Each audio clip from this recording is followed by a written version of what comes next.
Yeo Jin-wei Dickson was born in Singapore on 22nd February 1981.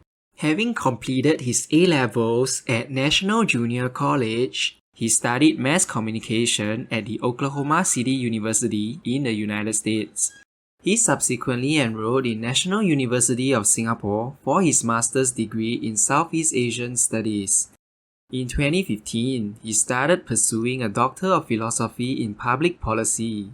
During a presentation on Southeast Asian politics at Beijing in 2015, he was approached by individuals who claimed to be working for China-based think tanks, who offered him money in exchange for political reports.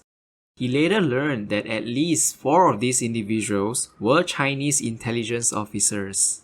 One of the officers even offered him a contract to work with the People's Liberation Army. Although he refused to sign the contract, he continued working for them. Between 2015 to 2019, he made at least 40 trips to China, meeting different Chinese operatives. He would use different WeChat accounts and phones each time he communicated with the Chinese officers. His main tasking was to obtain non-public information regarding the US Department of Commerce, artificial intelligence, and the trade war between US and China. When he was in the United States, he was instructed to stop communication over concerns that their communications would be intercepted. If communication is necessary, he would email them from a local coffee shop. Using LinkedIn, he found American government employees with resumes suggesting that they might have access to non-public information. He recruited a civilian contractor working with the US Air Force on the F-35 program who was having financial troubles.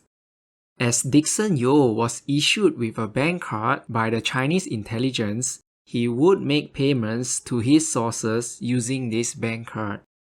In 2018, Dickson Yeo created a fake consulting company and posted job advertisements. He received more than 400 resumes, with 90% coming from US military and government employees. Some of these resumes of interest would be handed over to Chinese intelligence. One of these resumes was from a US Army officer who was working at the Pentagon. Dickson Yeo would meet this US Army officer multiple times, and he would eventually confide in him regarding his trauma from the military tours in Afghanistan.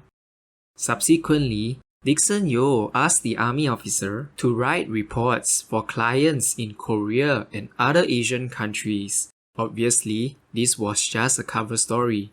$2,000 was paid to the officer's wife's account. Dickson Yeo also successfully recruited another employee from the US Department of State. Upon receiving the report by the US Army officer, Chinese intelligence wanted Dickson Yeo to make the US Army officer into a permanent source of information. In November 2019, Dickson Yeo returned to the United States with plans to ask the US Army officer for more classified information, as well as reveal who he was really working for. Upon arrival at the airport, he was stopped and eventually arrested by US law enforcement. On the 24th July 2020, Dickson Yeo was found guilty in violation of Title 18 of the United States Code, Section 951. Dickson Yeo was sentenced to 14 months imprisonment. On 30th of December 2020, Dickson Yeo was released and returned to Singapore, whereby he was arrested by Singapore's Internal Security Department for further investigations. Investigations revealed that he had also carried out similar activities in Singapore in order to obtain information regarding Singapore for Chinese intelligence. On 14 December 2021, Dickson Yeo was released from detention after Singapore authorities deemed that he is no longer a security threat. If you enjoyed my video, do consider subscribing to my channel. Also, do consider supporting me on Patreon.